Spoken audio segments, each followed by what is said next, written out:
Concede. Forward. Get on. Concede. Join. Forward. So to speak.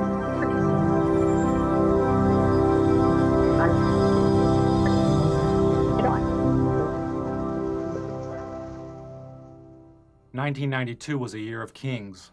There was the LAPD beating of Rodney King, videotaped from an apartment balcony, and the hovering coverage of TV cameras and helicopters circling the city as the public rebelled. It was nearly 25 years after the assassination of Dr. Martin Luther King, and Bill Clinton, a child of the 60s, was campaigning to become commander-in-chief, a king among the contenders. Hold on just a minute. Here's Larry King. Hello?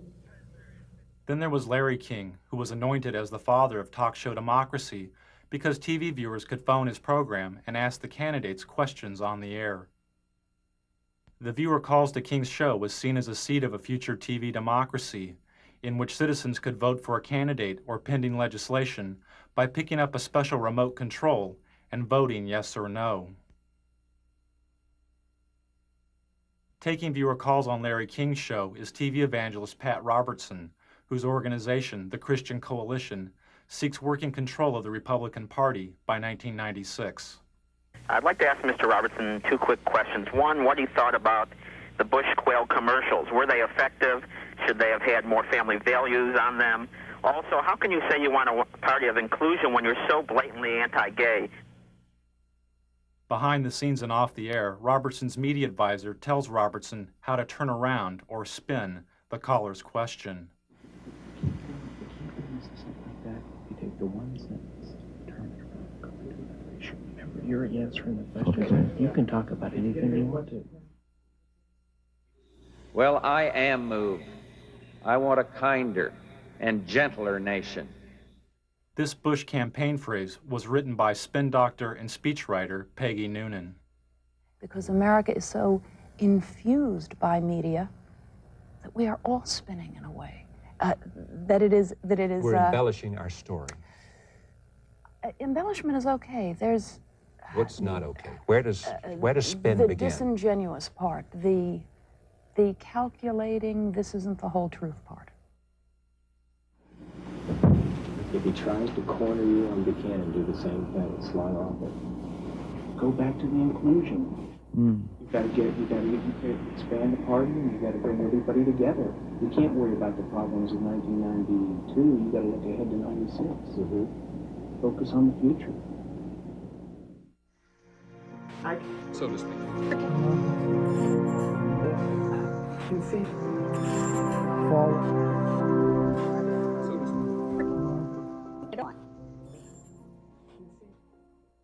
Anyone with a home satellite TV system, like the ones you see in bars or in people's yards, could have picked up Robertson and his spin doctor chatting off air.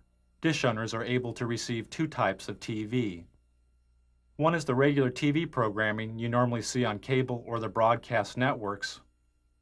Is that Helmstead still the next one? The other type of TV is the satellite feed, in this case the feed of George Bush and Larry King chatting during a commercial break.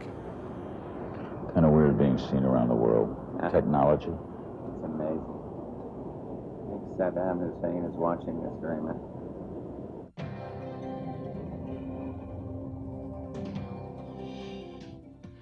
Satellite feeds are used by the networks to transmit images of news events from around the world. An event covered by the network is transmitted up into space to a satellite. The satellite receives and retransmits the image of the event back down to Earth to the network's headquarters, where the video image is edited and contextualized as television. The home satellite dish owner can watch regular TV, or they can tune in the satellite feed and see the event before it has been packaged by the networks as television. In 1992, I bought a couple of satellite dishes and spent the entire year flipping through the channels looking for feeds. I'd lock onto a satellite and go channel by channel through its transmission, recording the feeds. Then I would move on to the next satellite, and the next one, and the next one. By the end of the year, I'd recorded more than 500 hours of feeds.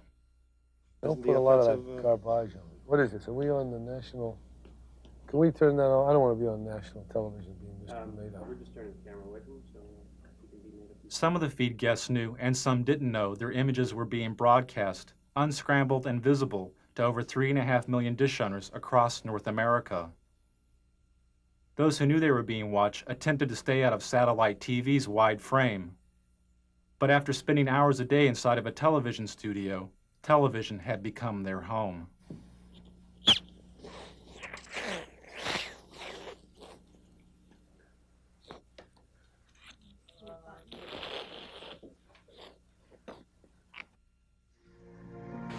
So to speak. Few feet. Forward. So to speak. Few feet. 1991 and 92 had been years of political extremes for George Bush. After the Gulf War in 1991, he had the highest approval rating of any president in modern history. But as the U.S. economy fell, so did Bush's ratings and his health. He and the First Lady Barbara Bush developed a thyroid condition known as Graves' disease. As Bush's ratings fell further, he decided to appear on Larry King's show. His appearance marked the first time a U.S. president had been on a call-in talk show in over 15 years. You feeling well, by the way? Yeah? Are you feeling well? Good. Lucky. Running still and played tennis yesterday. What is that disease you had? Just thyroid. I don't know what it's got in What are they? They drug treat it, right? They could take a drug every single morning, little blue thing, Synthroid or something. And it wasn't hard. It's what the thyroid does to make your heart fibrillate. But it's been very good. Now, I took Halcyon for a long time after my heart surgery. Are you often at it? I don't know that it's bad like it. It's the best sleeping pill in the world, but not daily. No, oh no. Okay. Now it's getting such a bad rap. Halcyon had gotten such a bad rap that its product license in Britain was provisionally withdrawn. Some users of the drug complained of amnesia, anxiety, delusions, and hostility. When Bush started the election year, he was taking a sedative during a visit to Japan when he fainted and threw up on the Japanese prime minister. For Bush, the image of the event could have been devastating. News stories of Jimmy Carter's fainting created a symbol of a failed president. It haunted Carter throughout his campaign and helped Ronald Reagan reach the White House. The first minute of Bush's fainting episode and the reaction of the frightened dinner guest was not released by the networks and is not seen here. Only this footage after the initial fainting was made public. Newsweek magazine published a story about the event with photographs from the censored Bush fainting episode, but the photographs obscured the view of the president's face. All traces of Bush's nauseating performance would be cleaned up by the White House television crew. Even this mantle photo of Bush's face next to a white baby's blanket may have looked too much like his face in Barbara's white napkin in Japan.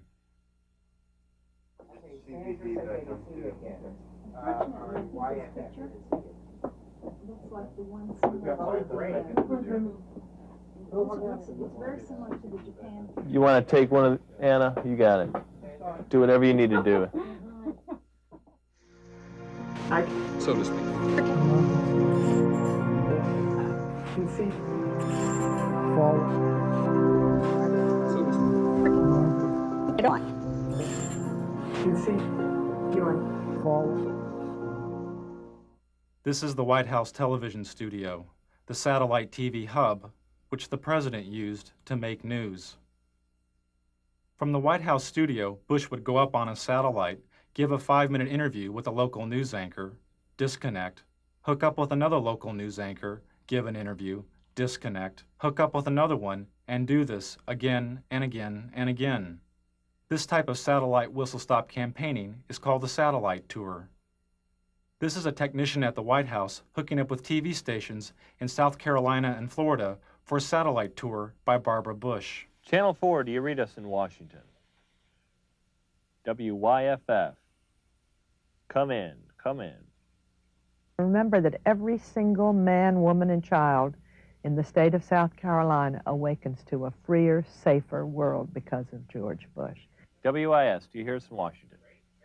I would remind people that every single morning we all awaken to a safer, freer world because of George Bush.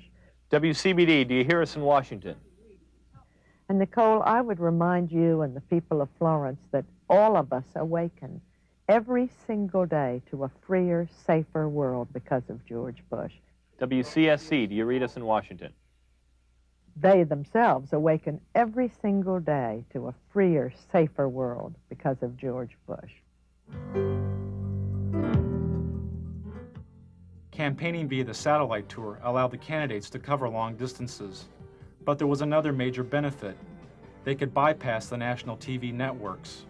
There was no need to feed through the TV network center and on to the local stations. The campaign was now the center and its own television network. This is great. I love these.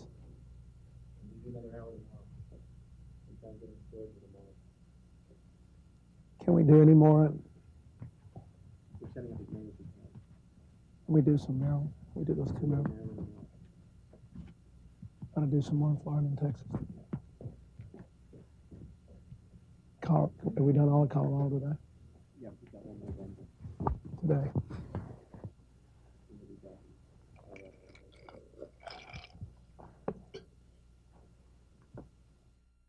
Another way the candidates made news was by creating their own TV news stories called the video news release. The video news release was given free of charge to local TV stations. Sent via satellite by the candidate, the video news release consisted of a campaign-produced TV news segment, complete with intro text for the local TV anchor to read, and a news story edited by the campaign. I feel I have the experience and leadership to take America in new directions. One new direction, Job Training 2000.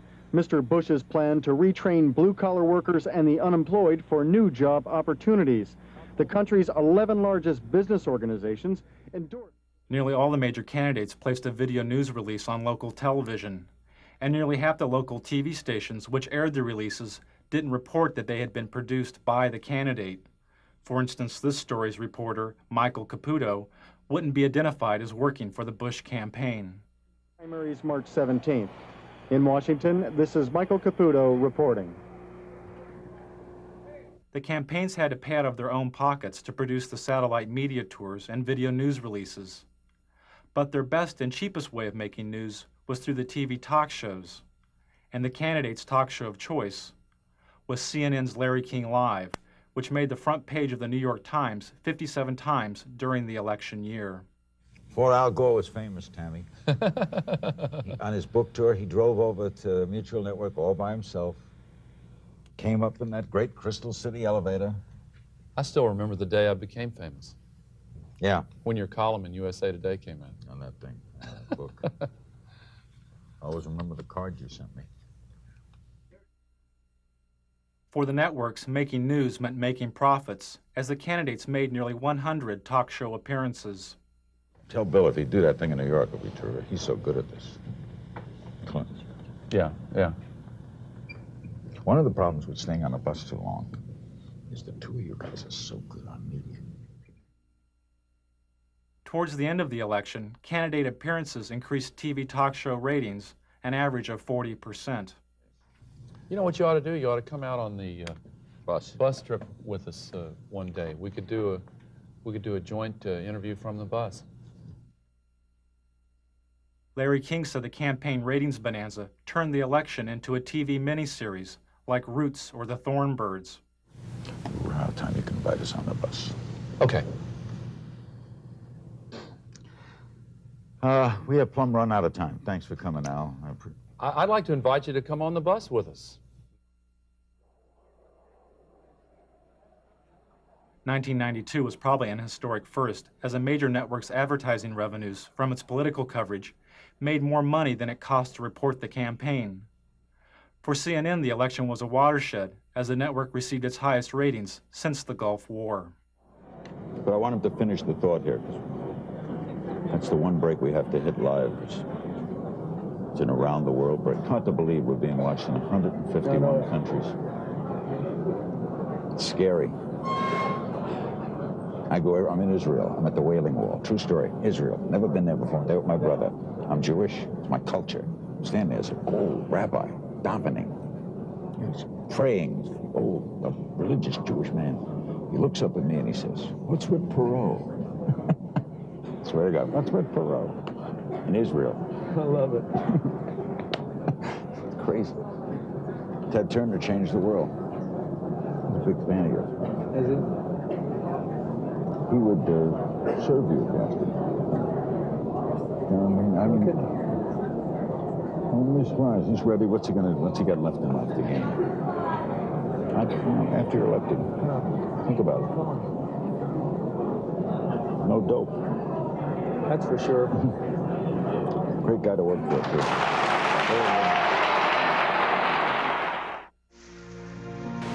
So to speak. Few feet forward. So to speak. Get on.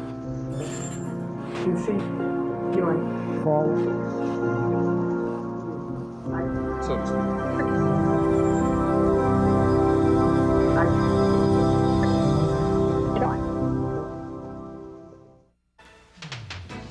Amid continuing allegations of tabloid reports pointing to extramarital affairs, Arkansas Governor Bill Clinton is this noon campaigning across the South.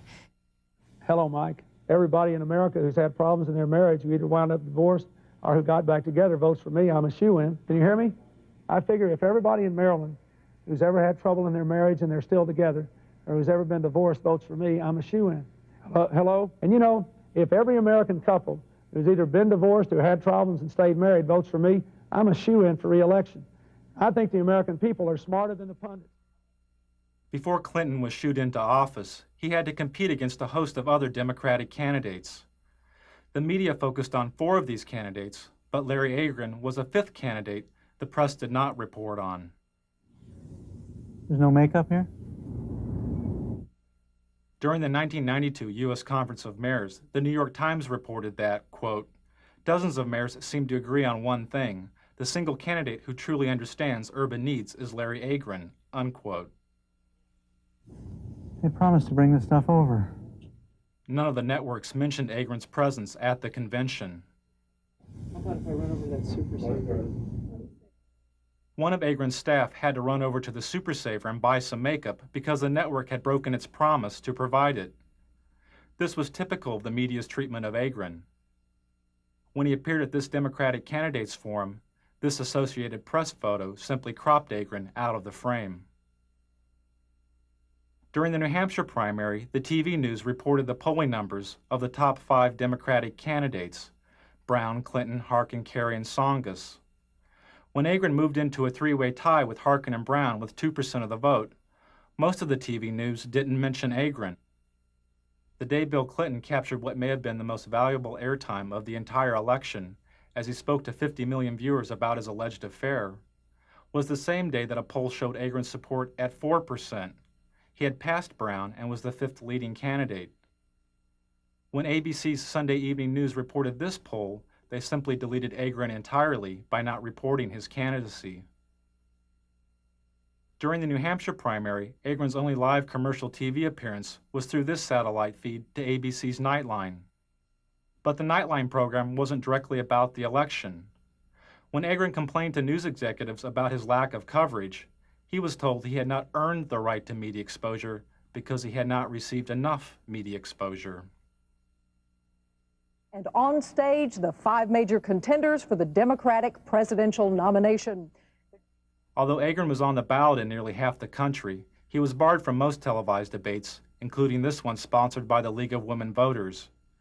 He couldn't meet one of the League's main criteria, which was, quote, recognition by the national media as a candidate meriting media attention, unquote. Good evening and welcome to the Democratic presidential candidates debate on urban America. Agron wanted to debate on urban America, calling for a 50% cut in defense spending and the reinvestment of some of that money into America's decaying cities. We are going to be coming to you, live from Lehman College, and you'll hear a bit of a disturbance in the background, but we'll go on with that in any case. The disturbance is Larry Agron asking to be included in the debate so that he can explain his plans for defense cuts and urban revitalization. Transfer of President Ferdinand Ferrer, and Mr. President, I suggest you wait for just a moment till the man is quieted or chooses to quiet down. All right, Agron was quickly arrested. His court date fell on the first day of the Democratic National Convention. During this campaign, but very little said about the problems facing America's cities. Tonight, we'll change all that. Without media exposure and the debates, Agron couldn't quickly receive federal campaign funds, and his candidacy lost momentum. You look all right on camera. What's that? You look all right. There's no hot spots. Really? Okay. Well, you I got a mustache that shows through here. Okay, why don't you go get some stuff, Mike? Oh, yeah. There we go. Campaign funds. The Democratic Party refused to include Agron in the debates or speak to the networks on his behalf. Agron talked about his exclusion, saying, "I've challenged my own party for its continuing complicity in Cold War thinking, Cold War rhetoric, and Cold War budgets." To restore order right now, there are 3,000 National Guardsmen on duty in the city of Los Angeles. Another 2,200 stand ready to provide immediate support. So to speak. Few feet forward. So to speak. Get on. Few feet forward. Oh, what a beautiful morning. In 1992, the networks had their own solutions for urban decay. This morning we're here looking for solutions. CBS looked for solutions at LA's Martin Luther King Hospital. Well, a hospital like Martin Luther King can see more trauma than all of Western Europe does in a year. In fact, there's so much trauma there that the U.S. Army sends its combat surgeons there so they get a sense of what these very severe wounds were like. In fact, when I was in the Gulf War, a number of the senior combat surgeons had trained right here at Martin Luther King Hospital. Dr. Bob, thanks. Before he went on air, part of Dr. Bob's diagnosis was cut out because it was too obtuse. Yeah, so what's your impression? My impression is, places like South Central LA, around the country, look more and more like real third world countries, or third world countries without the hope. That is, they have no medical care, they have no real economy, and yet in a third world country, it's developing. There's some onward development. There's some vision for the future. Well, your impressions of the medical care are you talking about? I think that gets too obtuse. If I were to ask about the level of the trauma care here has always been considered superior, has it not, to other parts of the country? Good. Yeah, 30 seconds. Yeah, it's the best, Why don't I say something like that? Okay. As the conditions of the cities became obtuse to the networks, they turned to the suburbs to render a verdict on the campaign. And later, eye on the campaign. You will see and hear some of the suburban voters who may very well decide this election.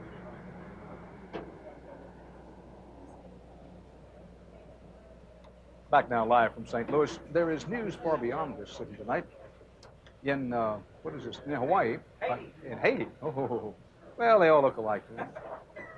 In Haiti, a huge explosion leveled a 3-story building in downtown Port-au-Prince. At least 15 Haitians were killed.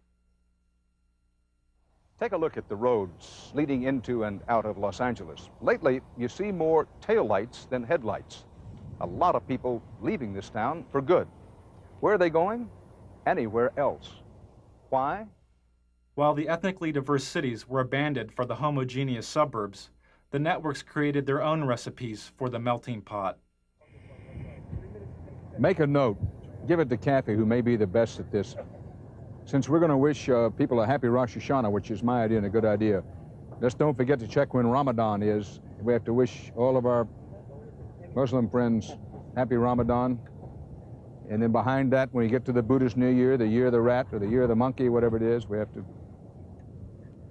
got to be politically correct here, pal. After 4 Los Angeles police officers were found not guilty of assaulting Rodney King, the TV news moved away from the residents of LA and into the sky with 13 television-equipped helicopters. No justice, no peace.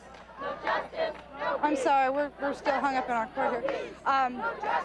They're just marching up and down the streets, and they formed a big bulkhead here at the end of at the corner.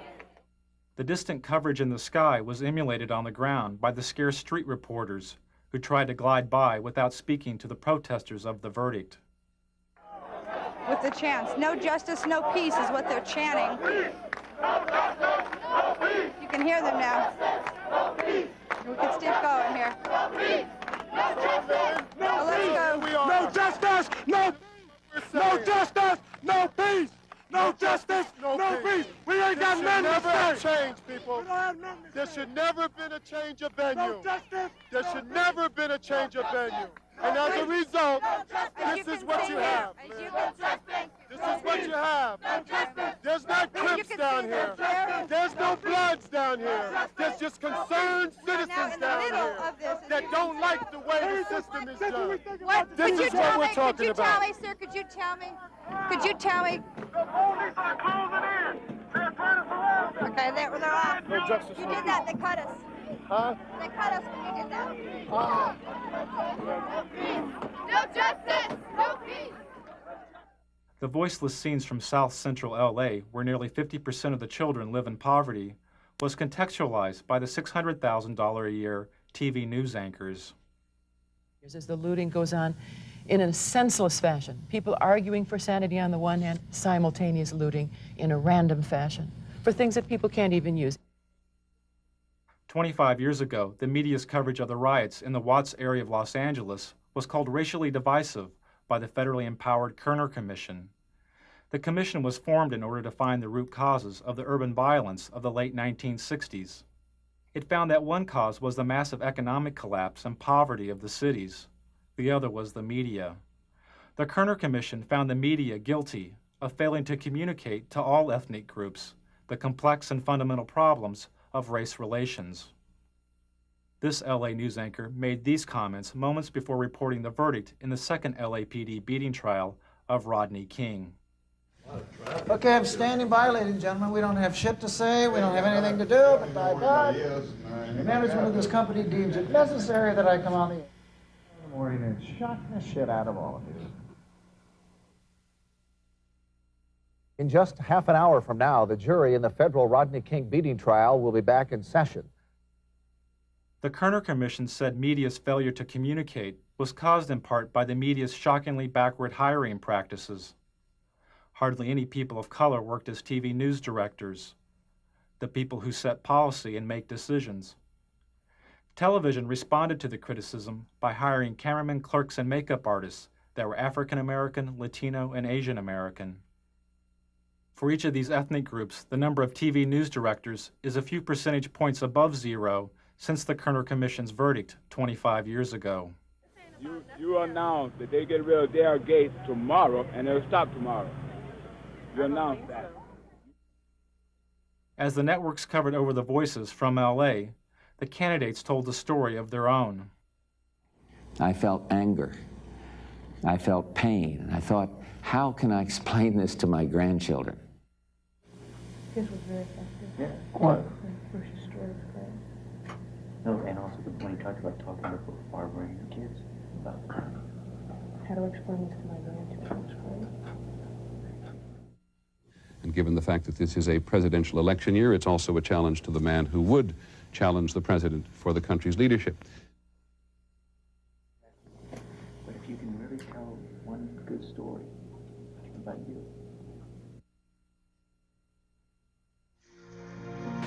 So to speak. 2 feet.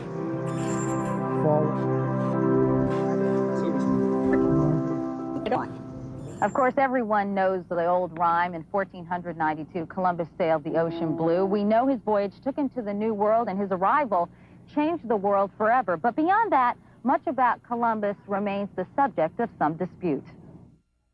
During the celebration of the 500th anniversary of Columbus's discovery of the Americas, the only satellite feed I found with a Native American guest was this feed to a local morning talk show.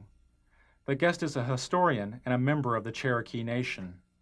As you said he presided over death of 250,000 people. No, that wasn't at his own hand. That was others who followed him and disease and that sort of thing. No, that he couldn't control. no, I'm talking about like his first 2 years here, 250,000. It's pretty well documented. He took his interpreters, he took his guides as slaves. He chopped off the hands of anyone over 14, any male over 14 who couldn't bring him gold. He took women as sex slaves for his men. Dr. Mattei, I want to thank you very much for coming by. Thanks for spending some time with us this morning on the Good Morning Show. You're welcome. That was brief. Okay. Hopefully painless, sir. The painful lessons of Columbus's past were never mentioned as the networks debated his legacy. Interesting debate. I'm not sure we settled it this morning, but we appreciate trying. That's true. Thank you both. Thank you. And we'll be back with more of our special edition of Today on Governor's Island right after this.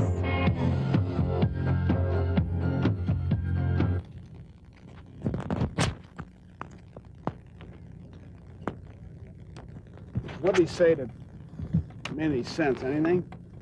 They just, think that he ruined the paradise and had no respect for nature and treated the Indians like dog do and... What the hell is he know? 1 minute. Okay. So to speak. Can see. Forward. So to speak. Get on. Can see. Going forward. I think I'm pregnant. The woman on the screen is Murphy Brown, a fictional TV sitcom character. Doesn't help matters when primetime TV has Murphy Brown. He is talking about you. Epitomizes today's intelligent, highly paid... Vice President Dan Quayle blamed the LA riots on its citizens' lack of family values, instilled in part by the Murphy Brown TV character. He said it was not economic poverty, but rather a poverty of values promoted by the Brown character, which caused the burning of LA.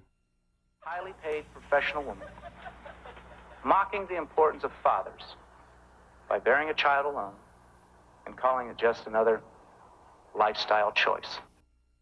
Politicizing sexuality was not new to Washington. I'm an executive producer. I'll just executive produce this baby. Sexual politics helped Ronald Reagan reach the White House and gave birth to the new religious right.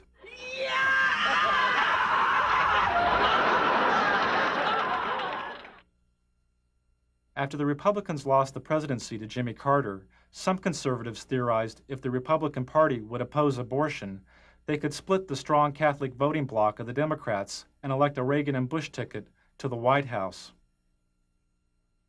As a senator, George Bush was against outlawing abortion. But as Reagan's vice presidential running mate, Bush changed his position and supported a ban on abortion.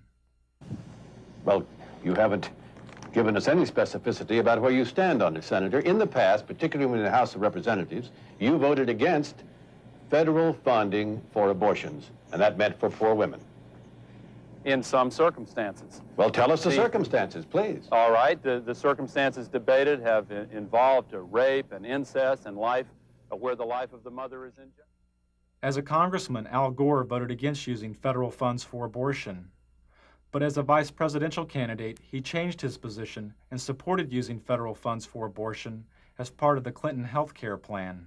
That's what freedom is all about. That's what tolerance is all about. That's what our country stands for. Well, I'm still confused. I'll try one more time. When you voted against federal funding for abortions, except under the three circumstances you outlined, had your vote carried the day, you would have imposed your belief on poor women in this country. There was no and there is no national health insurance program today. We do not have the kind of comprehensive coverage. After the abortion questions, Gore's media advisor tells him how to turn around or spin the A question.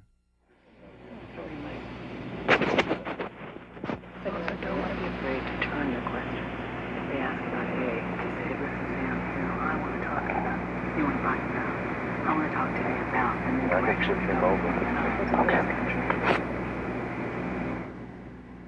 Okay.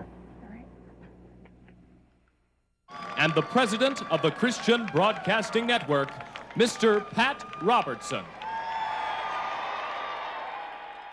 The 1992 Republican National Platform called for a complete ban on abortion. Nearly 30% of the platform committee was controlled by the Christian Coalition and its president, Pat Robertson. The goal of Robertson's Christian Coalition is to gain working control of the Republican Party by 1996. I have 2 television networks. I have 3 radio news networks. I'm starting Standard News. I have 50 reporters right now working for me that are very fine. Robertson's reporters work for his Christian Broadcasting Network, or CBN. Through the 700 Club, CBN News reports reach over 43 million homes in the U.S. Operation Rescue has targeted 5 abortion clinics in Buffalo for a minimum of 2 weeks of activities aimed at shutting the facilities down. In 1992, Operation Rescue was a top news story for CBN. A battle both sides vow to win. Andrea Francis, CBN News.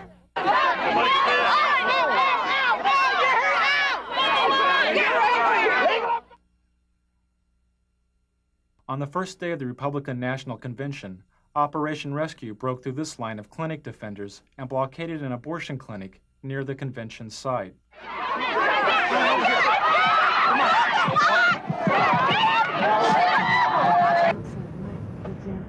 That same day, Robertson had this discussion with a CBN staff person.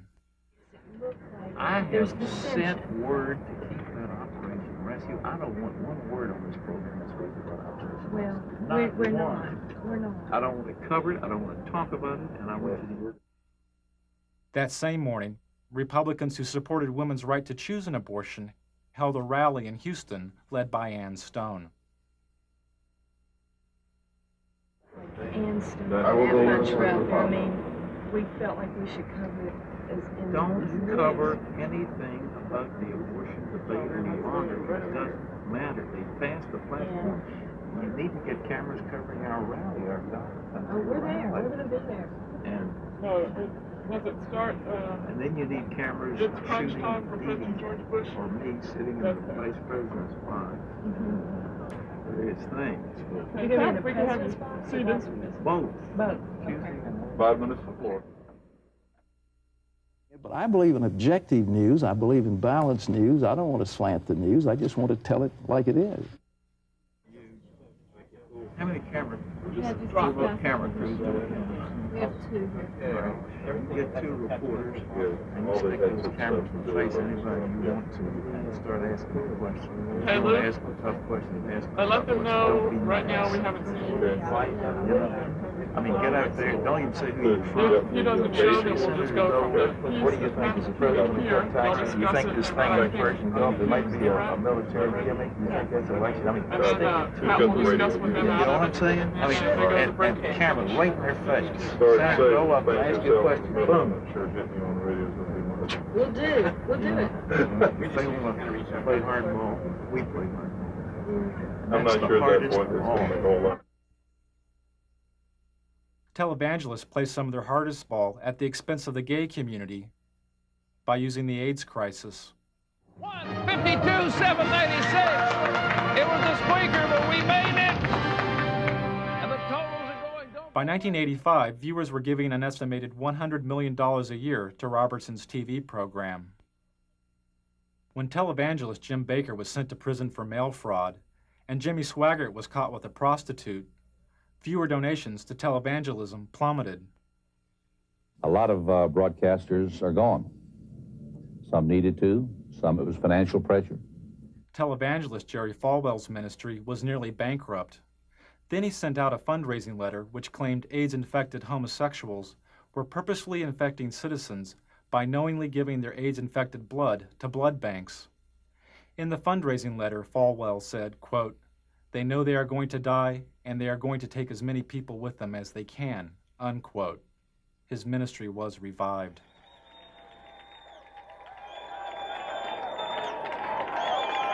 "75 years ago, a plague descended upon the world and covered the nations of Eastern Europe like a dark cloud.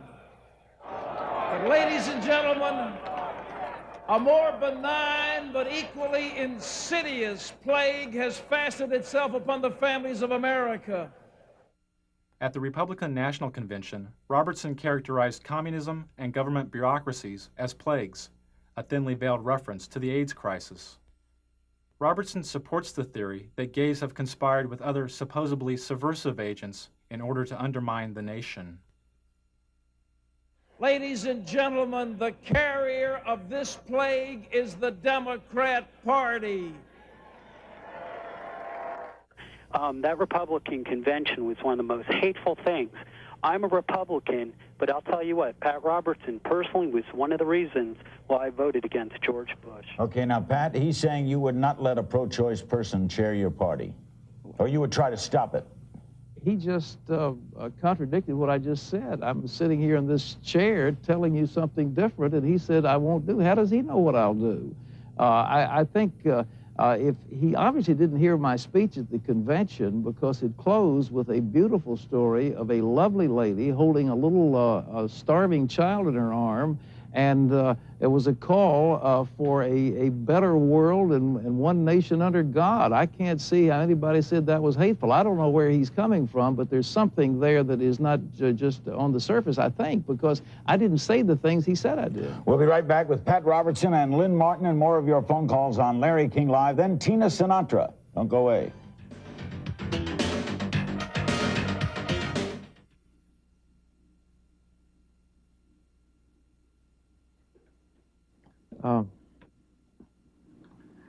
That guy was on the wall. Yeah, sure alive. You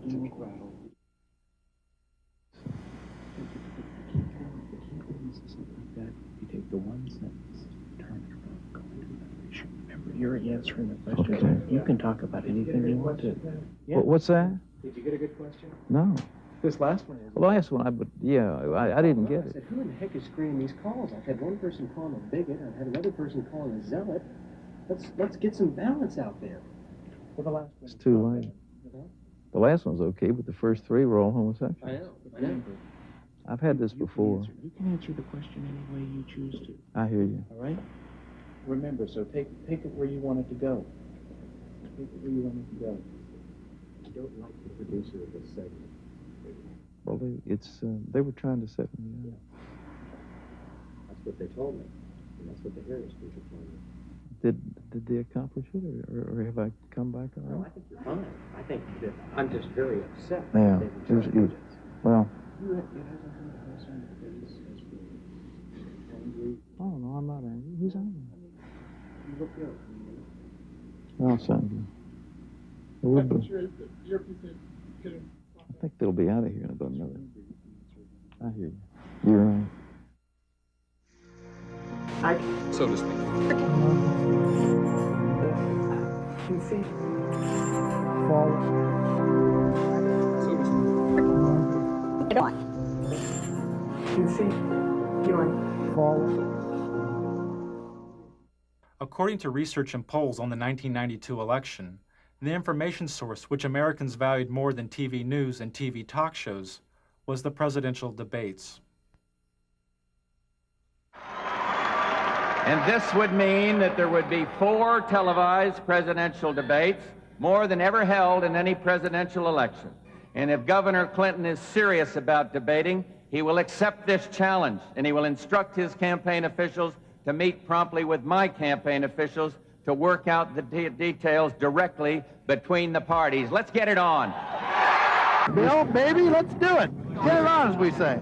Let's get up there and get it on, side by side. Sunday night, Mr. Bush is going to go on Larry King Live. So what I think is, Larry King ought to have us both on there and let the American people call their questions in. That's what we ought to do.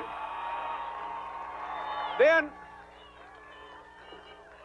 we get the best of both worlds, one moderator and millions of questioners. I think it would really be a great thing. So I've asked our people to contact Larry King and see if we can arrange it. I'm ready to go. Let's get it on. Hi, Tom, can you hear me? Yeah. They've just confirmed both sides. They're meeting at 8 o'clock tonight. Okay. I think it's at Mickey's office. Malik, Teeter, Darman will attend for the president, and they have turned down Larry King, so I've rewritten my live lead. After Bush turned down Larry King's show as the site of the first presidential debate, the debate over who would be moderator of the debates continued, as seen in these satellite feeds recorded over a 10-day period. Al looks great. You saw where he proposed you as the moderator of the debates. Who? What didn't we? I think we did. Yeah. When Hope so. well, when he was going, when the president was going to be on I'd the be show. happy to be at it. That shocks me. I think they'd. I think I'd be a fair amount. You'd get a very fair. Yeah, I do too. I'm the fairest person, I think. I'll let you know. Try. Right out.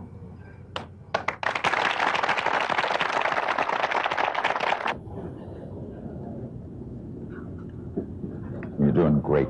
I will tell you. I'll be the first to tell you. Did they pick the journalists today for St. Louis? Mm-hmm. Did they pick the reporters? Not yet. Mm-hmm. Okay.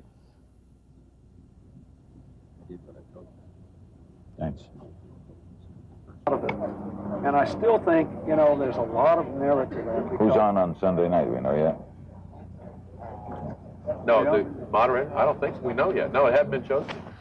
But you have input. They have input. Pro has input. That's correct. Right up my alley. That stuff's right up my alley. No one would get it in the edge. What's that? Be fair.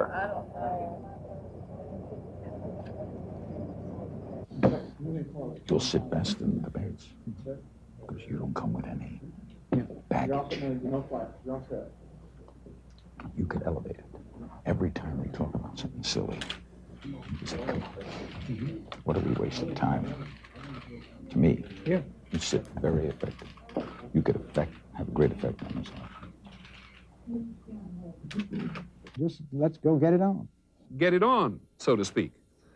King was never chosen as a moderator of the debates. Good evening and welcome to the second of 3 presidential debates between the major candidates for President of the United States.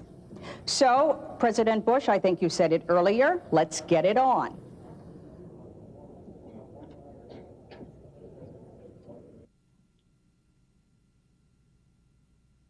Good morning. The latest presidential polls show President Bush is closing in on Bill Clinton in the final week before the election. One poll shows the 2 candidates are almost even. A CNN USA Today poll shows Clinton and Bush virtually deadlocked. 4 days before the election, George Bush made his final appearance as president on Larry King's show. What a night, what a finish. What a year for me. Huh? A year for me has been unbelievable. Changed the world. It's different. CNN poll today? Mm-hmm.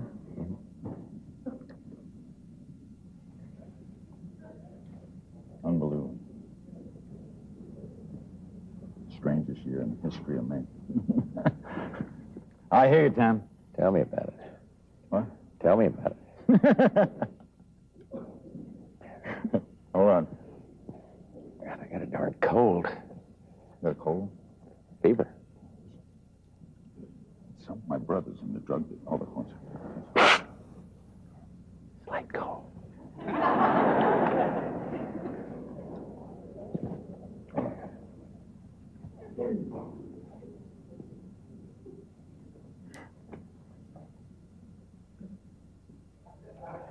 Thanks, Patrick. Right ahead, a historic evening. 90-minute special, Larry King Live, with the President of the United States and your phone calls. It's next from Racine, Wisconsin. Don't go away.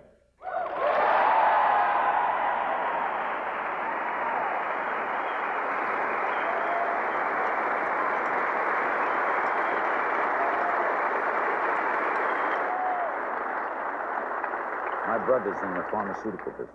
He says there's a new pill coming from Israel, better than Halcyon. Beef for sleeping or beef for just great?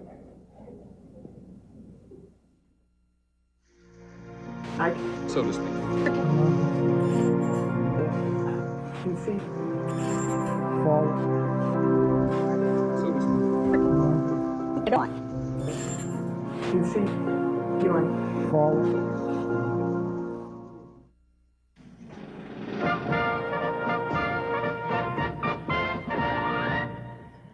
We're back. It's now shortly after 9 o'clock, and the East polls are still open in the West, of course, in the Mountain Time Zone as well.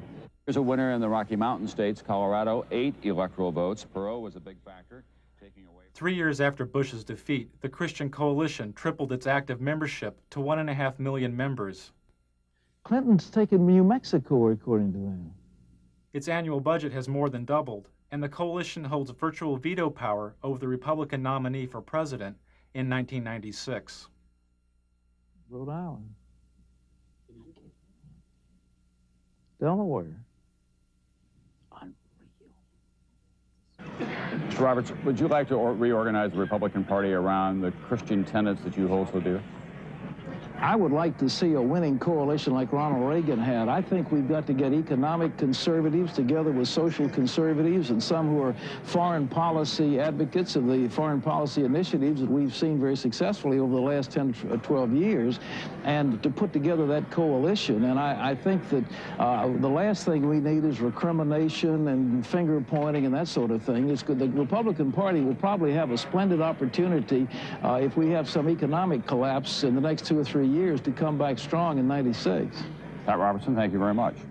Thanks. Frank Gumble? Tom, that's the closest we've seen to the start of what might be a round of finger pointing. How much of it do you think we are going to see? Well, I think that the Pat Robertson movement, and he's not the only one who's involved in it, is very important and to some Republicans a little terrifying right now because they're very well organized. He says we're very important and very well organized in county by county. Yes, the new religious right. They'll organize out of sight of the conventional machinery and then go out and win.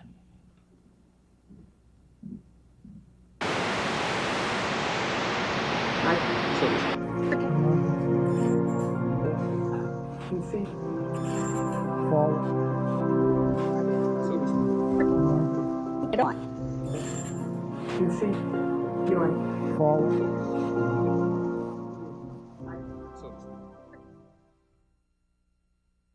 It was reported after the election that the Clinton White House uses the Department of Defense to intercept satellite TV feeds on a regular basis. This monitoring practice started during the 1992 election, as Al Gore's wife, Tipper, found out during the campaign. Everyone's watching you on Little Rock. Okay. They're watching these satellite feeds? Oh yeah, we can, you know, that we pull it whenever any of you all do a satellite tour, they pull it down on Little Rock on all the monitors and the whole headquarters. Just the actual interviews, not this part. The Clinton campaign also intercepted the satellite feeds of the TV network news. Clinton strategists would watch the network's satellite feed of a network news story about Clinton. This would give the strategist the ability to respond to the story before it ever aired on regular network television. Thirdly, this goal is almost within reach. Clinton's trying to lift his sights beyond the attack politics. 4 years. Feeling that his goal is almost within reach, Clinton is now trying to lift his sights beyond the attack politics of the campaign. Clinton also monitored the satellite feeds of his opponents. According to the American Journalism Review, the Clinton campaign intercepted the satellite feed of a Bush commercial 36 hours before the commercial aired on network television. But here's what Clinton economics could mean to you. $1,088 more in taxes, $2,072 more in taxes. By intercepting the feed, Clinton strategists had the ability to respond to Bush's ad before the ad had ever aired.